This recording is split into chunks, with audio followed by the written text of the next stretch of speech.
Bom, e agora aqui para a parte 2 desse vídeo, é, a gente já concluiu a etapa aqui com portas lógicas, certo?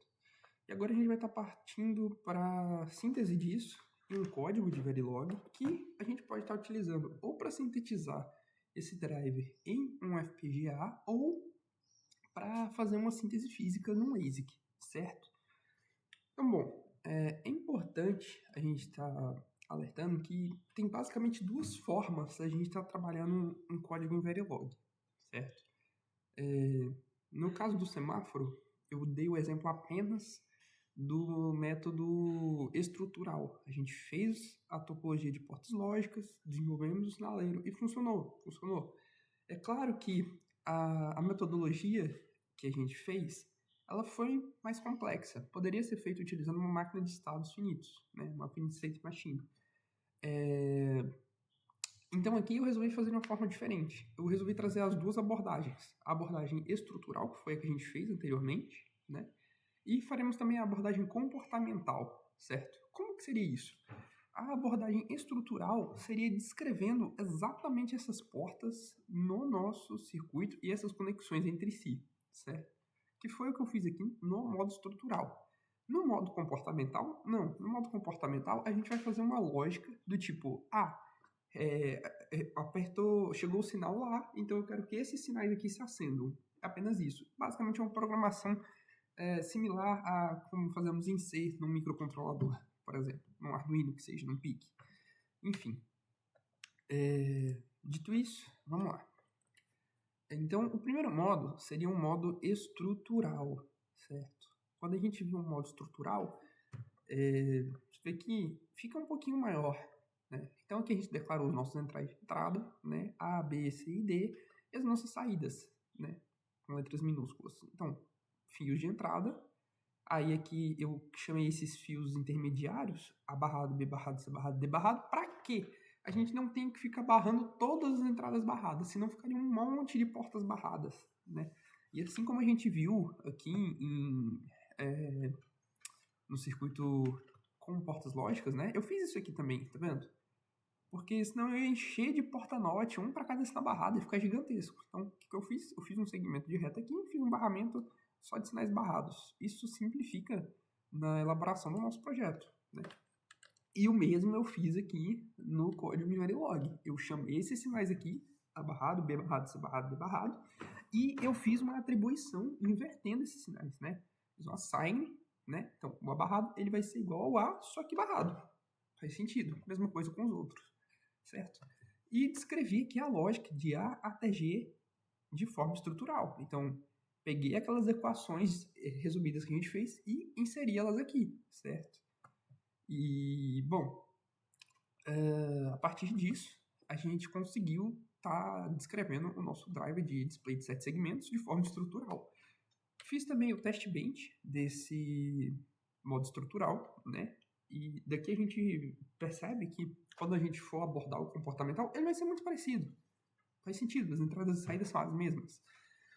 Então, quando a gente olha, a gente tem 4 sinais de entrada, então são 4 registradores, né? Que são valores que podem estar mudando. Então, é o A, o B, o C e o D. Claro, não precisei atribuir valores aos sinais A, B, C e D barrados, porque eles não são entradas. Eles recebem os valores dos registradores A, B, C e D e invertem o sinal. E como essa lógica já está descrita no comportamento do código estrutural, eu não preciso ficar fazendo isso aqui, porque isso aqui é apenas as configurações de teste. Então a gente não vai definir o que vai acontecer no design dentro do test bench. O design é o design, o test bench é o test bench. Então, aqui a gente fez as instâncias dos nossos pinos, né, de entrada e dos pinos de saída, respectivamente. Perceba que eu chamei exatamente igual os pinos de entrada e saída para simplificar o nosso projeto. Eu achei que não valesse a pena ficar mudando os nomes, mas caso você esteja assistindo esse vídeo a primeira vez que você viu um código de um test bench, essa é a estrutura que você faz para fazer um test bench básico, certo? Aqui eu também coloquei uma etapa de display para a gente estar visualizando os sinais das entradas e saídas e estar confirmando se o que a gente fez ocorreu como esperado, certo? Aqui eu fiz os estímulos dos testes, né? Então, isso aqui é basicamente aplicar os sinais de entrada numa tabela da verdade, né? Então, apliquei os valores de A, B, C e D para todas as possibilidades possíveis. Fiz assim porque é um caso pequeno, são 4 sinais de entrada, certo? E são 10 possibilidades, né, de 0 a 9. Porém, se fosse um caso mais complexo, como um circuito ali com 20 sinais de entrada, a gente não ia estar fazendo dessa forma, porque ficaria infinito, né? 20 sinais de entrada seria 2 elevado a 20, seria um número gigantesco de linhas. Acho que dá mais de 1000 linhas. Mais de 1000 linhas não, mais de 100 mil linhas. Ia ficar gigantesco. Então, nessas situações em que você tem muitas entradas, você acaba fazendo isso através de um laço for, né? Um laço de repetição que faz um somatório infinito aplicando os valores nos bits de entrada, certo? Não é o caso aqui, não achei que fosse necessário fazer um laço for, porque são apenas 4 entradas, certo? Então, bem, a partir disso, isso aqui é a estrutura do código para o modo estrutural. Para o modo comportamental, existem algumas pequenas diferenças. Por exemplo, aqui eu coloquei apenas um pino de entrada e apenas um pino de saída, sendo que o pino de entrada tem 4 bits, né? Então, são 4 fiozinhos, respectivamente, enquanto que o de saída são 7, beleza? Então, basicamente, ficou a mesma coisa que o outro, só que descrito de uma forma diferente, né? São 4 aqui e 7 aqui, beleza. Eu não renomeei, você vê que eu deixei assim, né? De dígito, mas eu poderia estar fazendo uma atribuição para que cada dígito recebesse seu próprio nome, de A, B, C e D, igual a gente viu lá atrás. Mas não achei que fizesse sentido, porque ia complicar o código. Desse jeito ele já funciona e já fica claro o entendimento. E que a gente trabalhou exatamente a lógica que a gente viu na tabela da verdade. Ó.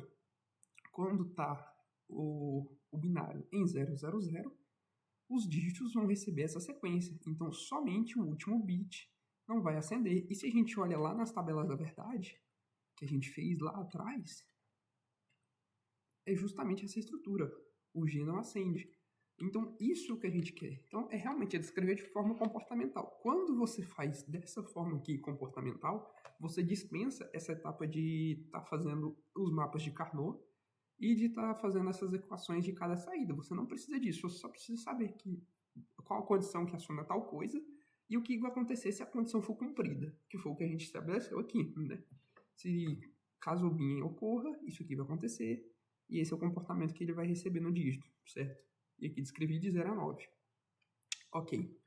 O teste ment, como que vai ser o teste ment dele? Exatamente a mesma coisa, só que em vez das entradas serem A, B, C e D, elas são os dígitos bin, né? Bin 3, bin 2, bin 1, bin 0. Não muda nada. Mesma coisa, descrito de forma diferente. Para aplicações maiores, o modo comportamental ele acaba sendo mais interessante, porque é muito menor, né? Muito menor mesmo. Para coisas mais simples, eu prefiro fazer estrutural, porque eu tenho uma certa facilidade de entender esse lance das portas lógicas. Mas depende do que você está fazendo exatamente, né? Eu trouxe aqui uma lista de opções que você pode estar trabalhando para fazer essa simulação do teste bench e estar esboçando as ondas do seu circuito e verificar se realmente está batendo, né? A primeira opção seria estar utilizando o Icarus com o GTK Wave, que é muito bom, né? E, claro, ele te dá a opção de estar verificando se o código está funcionando, você consegue compilar nele, você consegue simular as ondas, porque já gera o arquivo VCD e você já abre no GTK Wave. E se você integrar junto com o OpenLane ou com o IOSIS, você consegue estar obtendo o circuito completo, que é o que a gente vai estar fazendo aqui hoje. O ponto negativo que eu percebo nele é que ele é uma ferramenta para Linux, né? Você até consegue estar usando isso no Windows aqui, mas é um pouco complicado. Você precisa estar utilizando o WSL, ou então outra forma de estar rodando aplicações Linux. Eles nativamente não funcionam muito legais no Windows. Então, esse aqui seria um ponto negativo. A opção B seria estar utilizando o Model Sim. O Model Sim é um software da Intel, né, que faz parte do ecossistema do software Quartus e é feito para estar utilizando ali de forma integrada. Então ele já tem uma aplicação um pouco diferente. O Model Sim ele é para quem vai estar desenvolvendo uma aplicação ali para um FPGA, certo? Qual que é o ponto negativo dele? É muito pesado. O Quartus e o Model Sim passa ali dos 20 GB na instalação. E um outro detalhe, o Model Sim às vezes dá uns bugs meio estranhos, o Quartus também.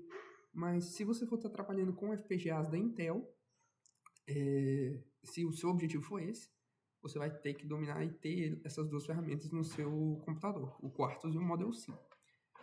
Se você for estar trabalhando com a AMD, o equivalente da AMD seria o Xilinx, certo? A opção C, que eu coloquei aqui, é o EDA Playground. O EDA Playground, ele é uma ferramenta para estudos, uma ferramenta para uso acadêmico.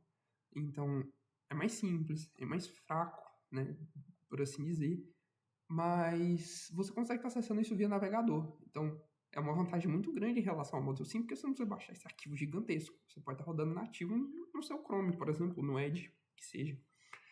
E ele permite que você configure diversos tipos de compiladores, como o próprio Icarus, que a gente está falando aqui.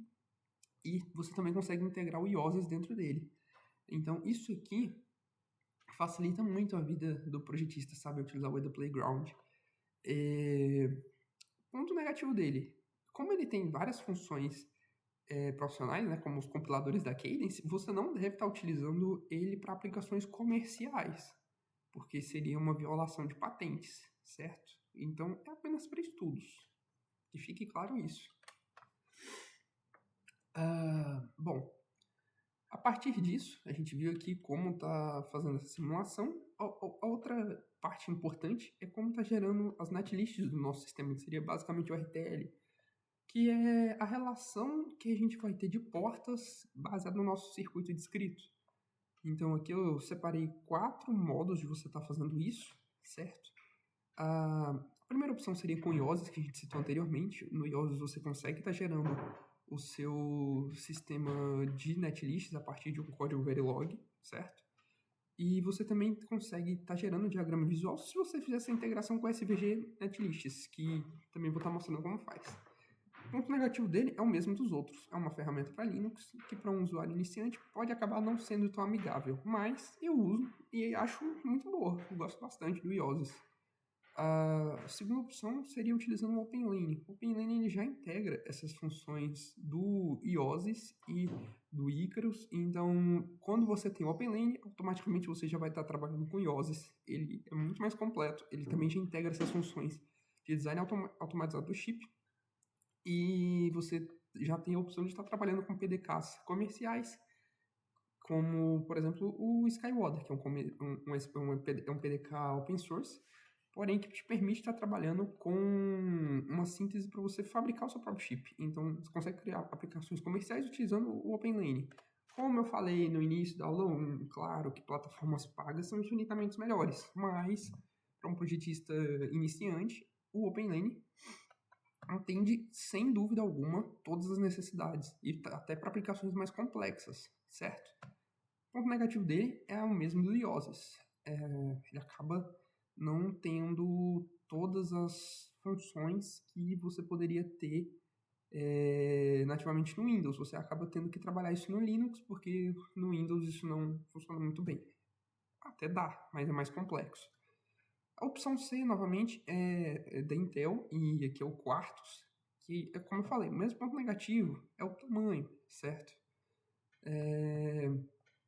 E aqui ele já é, como eu falei, ele é focado nos FPGAs da Intel. Então ele não te dá a permissão ou as funções necessárias para que você possa estar desenvolvendo um ASIC nessa plataforma. Mas ela te dá a relação, tudo que você precisa. Ela cria o seu netlist visual. Você pode estar trabalhando com o Quartus. O Quartus é bom, eu gosto dele bastante. Mas como eu falei, ele é mais focado na parte de FPGA. Se você for estar trabalhando com aplicações em FPGAs, o Quartus da Intel é uma ótima opção. Além de ser gratuito, a versão Lite. Existe a versão Pro também, mas é paga.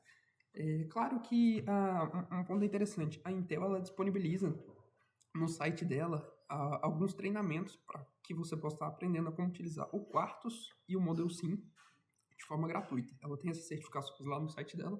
Se não me engano, a AMD também tem para o Xilinx, tá? Precisa confirmar, mas eu acho que tem sim, eu lembro de ter visto uma vez. Aqui eu coloquei uma quarta opção, que eu coloquei grifada de amarelo, porque diferente das outras, ela não é gratuita. Mas eu resolvi citar ela mesmo assim, porque ela tem um baixo custo, que é o Chip Inventor. O que o Chip Inventor é? O Chip Inventor é uma aplicação brasileira, que é desenvolvida por uma empresa brasileira, que é a Chip Inventor, né? E ela reúne todos os recursos que o OpenLane tem e adiciona algumas funcionalidades que ele não tem, né? E isso acaba trazendo uma gama de possibilidades, porque o OpenLane por si só ele já é bem completo. E o Chip Inventor ele pega o que o OpenLane tem de melhor e adiciona mais funcionalidades. Como, por exemplo, essas etapas de teste em FPGA. E, além disso, assim como o EDA Playground, o Chip Inventor ele é online. Então você consegue estar centralizando os seus trabalhos em uma plataforma online, sem precisar ficar instalando aquele monte de arquivos pesados que são complexos. Porque realmente o OpenLane ele acaba dando uns bugs quando você vai instalar, ele é um pouco chatinho de instalar.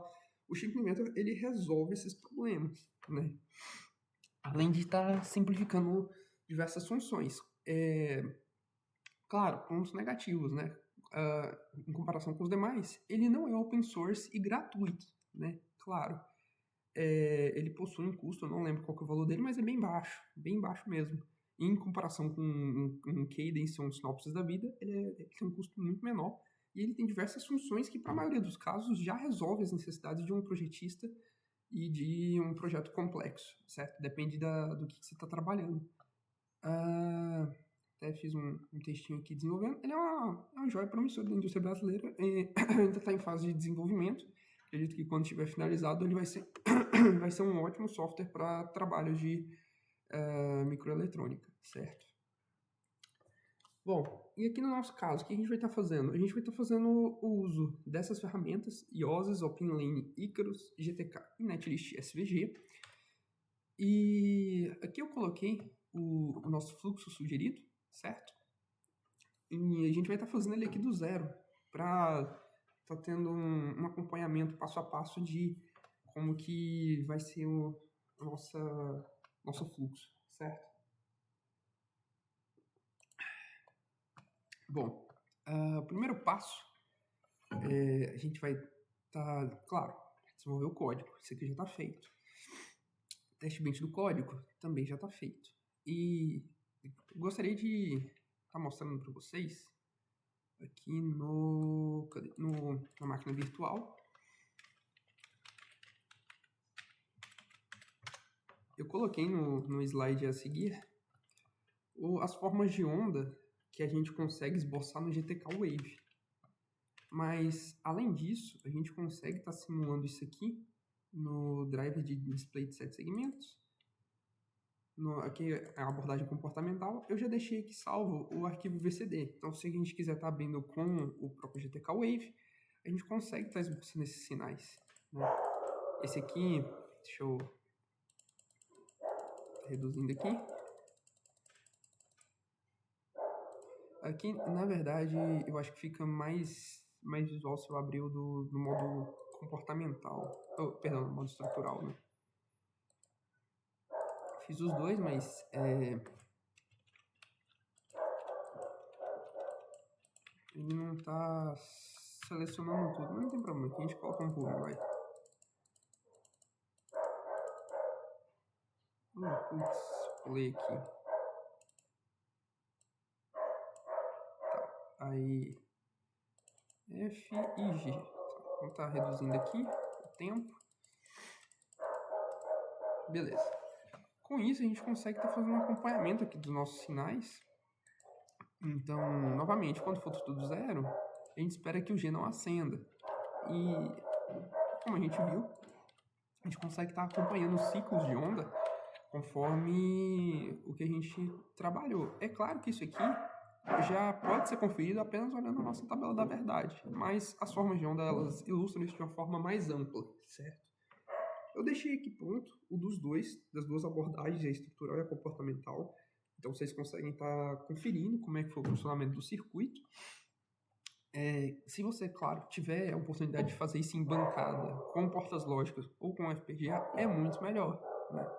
Mas, para simplificar o nosso processo e causar agilidade no projeto, fiz apenas essas duas simulações, no Logisim e aqui no Test Bench. Beleza. Como é que a gente pode estar fazendo isso? Agora, a gente vai pegar o nosso código, né? E a gente vai compilar ele, né? Aqui está o tutorial de como gerar o VCD, certo? Vou estar fazendo ele aqui junto com vocês. Primeiro de tudo, bom dia. Primeiro de tudo, coloquei as linhas de código aqui para cada modo, né? Mas, então, primeiro vamos ignorar esses 3 primeiros passos, porque, enfim, já concluímos ele. Para compilar no Icarus, a gente precisa seguir esse passo a passo, né? Então, primeiro de tudo, vamos abrir aqui nosso Linux.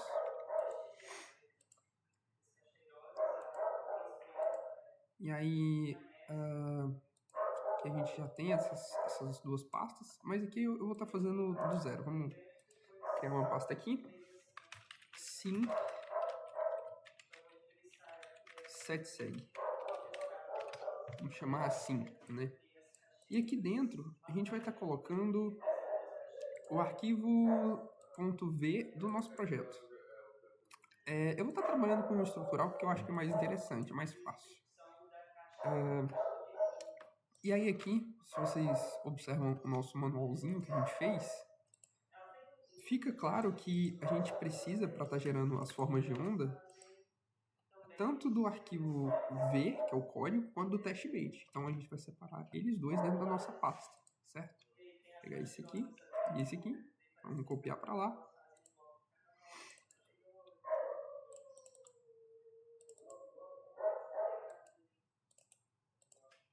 Copiamos os arquivos para a pasta de projeto que a gente vai estar trabalhando no GTK e no Icarus. Bom, vamos abrir um terminal novo aqui, certo? E a gente pode estar trabalhando, seguindo o manual e vai estar funcionando bem, certo? Primeiro passo, a gente tem que entrar no diretório desse projeto aqui. Então, vamos dar um ls, aí ele vai mostrar para a gente as pastas que a gente tem disponível. A nossa pasta, ela é a... Cadê? Tá na área de trabalho. Então, vamos primeiro entrar no diretório área de trabalho. Tem que estar em parênteses, porque tem espaços no nome, né? Área de trabalho. Tá. Tem um acentinho aqui, né? Área de trabalho. Beleza. Vamos listar aqui. Listar. E aí a nossa pasta, essa sim, é 7G, né? Então, sim, underline 7G. Vamos listar novamente. Tá tudo aqui que a gente precisa. Então vamos lá no Icarus e vamos copiar esses comandos que a gente tinha desenvolvido. Aqui a gente está trabalhando com a opção 1, né, que é o modo estrutural. Então vamos lá no PowerPoint, vamos estar copiando aqui esses arquivos. Eu vou estar tirando do modo de apresentação para estar fazendo isso.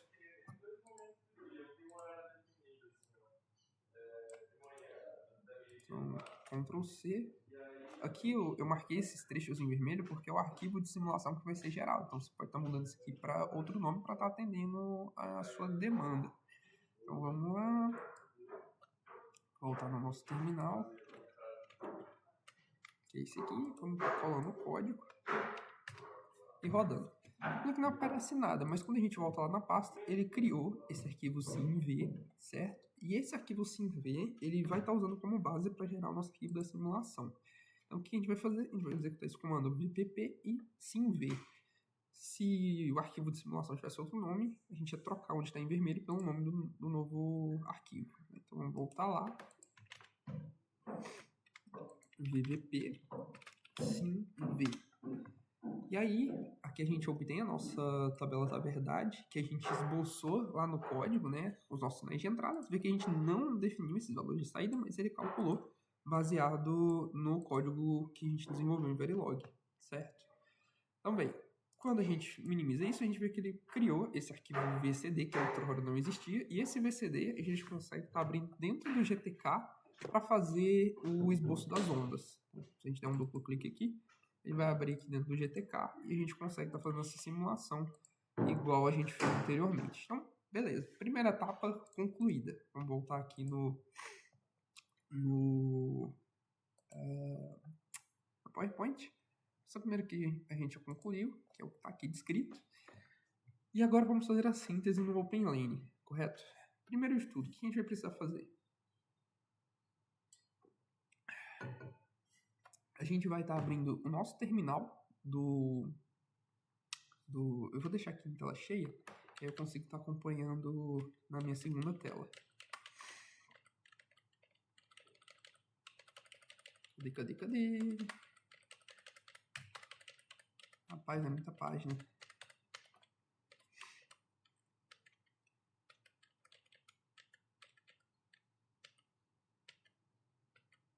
Aqui. Bom, a gente vai estar abrindo o nosso terminal lá no Linux. Então, cadê? Esse aqui. Vamos dar um clear. E vamos voltar para a área inicial, que acho que é melhor de trabalhar. Então, o primeiro comando que a gente vai ter que fazer é esse aqui, né? cd openlane. Então, se a gente volta aqui, faz um cd openlane para a gente entrar no diretório do openlane. Depois que a gente entra no diretório, no diretório do openlane, a gente executa o make mount. E aí ele vai montar o terminal do openlane dentro do terminal do Linux. Make mount, minúsculo. E aí, bom, entramos no terminal do openlane. Vamos dar uma limpada aqui no chat novamente, para ficar sempre limpinho.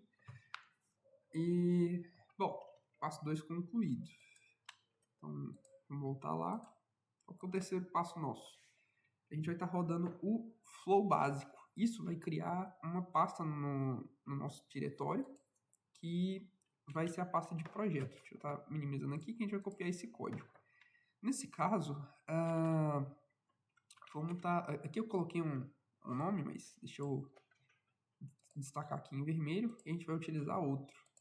Vamos chamar de... Deixa eu ver aqui se na minha pasta... Eu acho que na minha pasta eu limpei ela antes da gente começar, então dentro do diretório openlane não tem nada. Cadê? Pasta pessoal, openlane, designs, não tem nada. Tá, então vamos voltar lá no nosso código. Eu vou estar chamando de... Cadê? Vou estar chamando de 7seg. Na verdade, eu vou fazer melhor. Eu vou colocar o mesmo nome do código, que aí a gente fica trabalhando com um nome só, e fica mais fácil da gente estar mexendo com essas coisas. Né? Chamar assim. Beleza. E aí ele vai estar fazendo a criação das nossas pastas. Vamos copiar aqui. Claro que eu vou estar deixando aqui em vermelho, porque, como eu falei, isso aqui é a pasta de projeto. Você vai estar renomeando com o nome da aplicação que você vai fazer, certo? E aqui também, né? Isso aqui também vai mudar, dependendo do que você vai estar fazendo. Beleza, vamos rodar aqui. Copiar. Vamos voltar lá na máquina virtual. Colar esse código aqui. Opa, e executar. E aí, aparece aqui, Success. Ele criou a nossa pasta. A gente pode estar entrando dentro do diretório do openlane. E essa pasta que não existia antes foi criada agora. Se a gente abre essa pasta aqui, vai ver que existem esses dois arquivos, o src e o config.json, certo? Bom, aqui no próximo passo, a gente vai estar configurando os arquivos dentro dessa pasta de projeto. Você vê que tem duas edições que a gente precisa estar fazendo. Uma delas é dentro da pasta src e uma no arquivo config.json. Dentro dessa pasta src, a gente vai estar inserindo os nossos códigos de projeto, certo? No meu caso, é um único arquivo, né, que é esse display de 7 segmentos, decoder, blá, blá, blá, blá, blá. Porém, se no seu projeto tiver várias instâncias, você vai colocar todas dentro dessa pasta. E lá para frente, os comandos que a gente fizer vão depender de citar todas. Então, vamos estar fazendo essa alteração aqui, inserindo o código dentro de src. Como a gente viu, o código está aqui em sim7reg. Então, vamos estar copiando ele aqui. E aí, aqui dentro dessa pasta display, dentro de src, a gente vai estar colando o código. Você pode fazer isso via terminal também. Eu prefiro fazer assim. E agora a gente vai fazer umas alterações no arquivo config.json. Vamos voltar lá no terminal. E esse arquivo aqui, quando config.js, a gente vai abrir como bloco de notas. Editor de texto. Beleza. Ele, por padrão, ele vem desse jeito aqui, certo? O que é errado, porque a gente vai precisar fazer alguns ajustes. Eu já deixei um modelo pré-configurado aqui na descrição. Dá para copiar essas informações aqui. E perceba que esses itens vermelhos, eles não fazem parte das configurações. Você não vai colocar elas. Então a gente vai colar aqui e vamos tirando a escrita delas. Então isso aqui não existe. Isso aqui não existe. Isso aqui não existe. Isso aqui não existe. Isso aqui também não. Isso aqui também não. Isso aqui também não. Isso aqui também não. E isso aqui também não. Ficou meio bagunçado, mas vou tirar uns tabs aqui para ficar um pouco mais indentado, né? E perceba que por padrão essa configuração básica nossa, ele está com um arquivo de tamanho da área do DAI de 800 por 600. Eu até ressalto aqui nos slides que essa área ela é muito grande. Mas, por que é legal você estar fazendo com essa área? Porque dependendo do tamanho do seu projeto, 800 por 600 seja suficiente. É uma área bem extrapolada, né? Porque no meu eu fiz e só usou essa área em laranja aqui. Então 800 por 600 ficou gigante. Isso aqui tudo que está fora do quadrado laranja é sobra, é MOSFET que não vai ser usado, certo? Então, eu medi elas aqui, como eu mostrei, né, utilizando as réguas dentro do K-Layout e vi quais medidas já atenderia. Então, eu fiz uma versão final aqui justamente utilizando essas medidas. Você vê que mesmo assim, ainda tem coisas ali que sobram, mas eu vou estar utilizando essa medida de 300 por 100, que já atende sem problema algum, né? Então vamos estar voltando ali para o nosso software, né? 300 por 100. Depois eu vou criar de novo com outras medidas, vocês vão ver que dá para reduzir ainda um pouquinho mais. Aqui em Design Name, a gente vai estar colocando o nome da nossa pasta de projeto. Tá?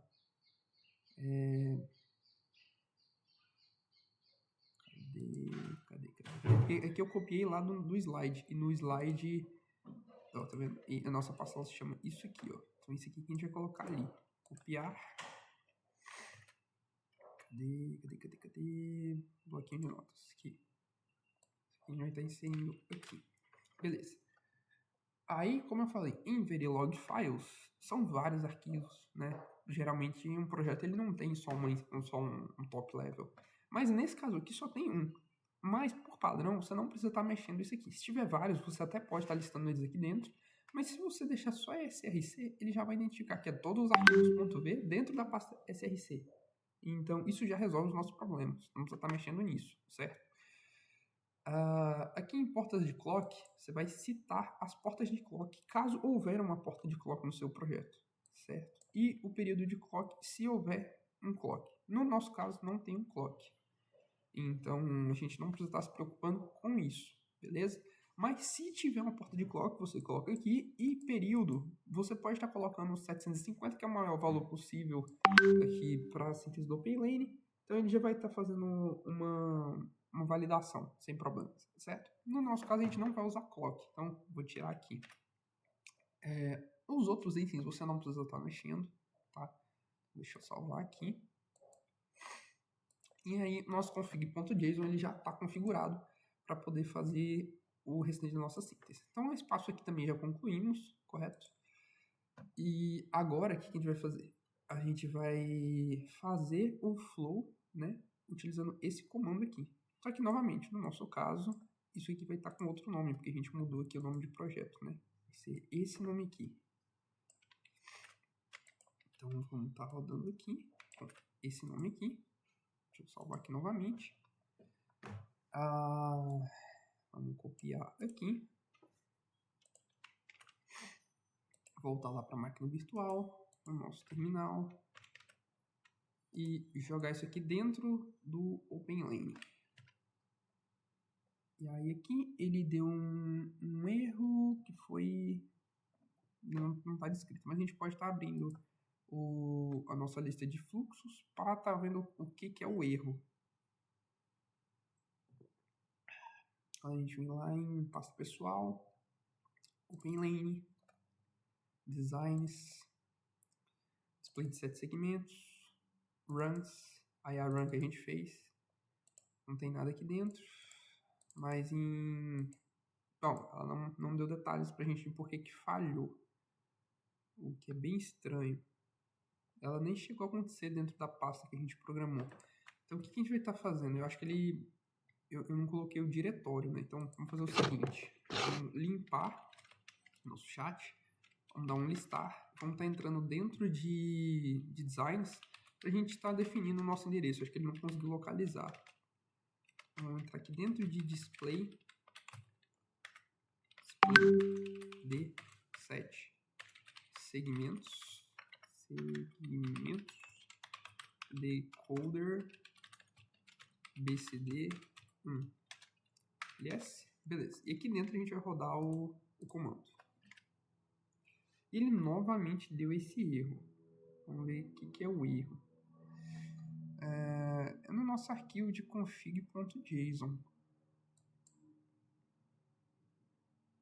Eu achei que eu não podia ter apagado a linha de clock, que foi o que a gente fez aqui, né? Eu vou deixar essas linhas de clock. Cadê? Cancelar. Esse vídeo ele já está com 35 minutos.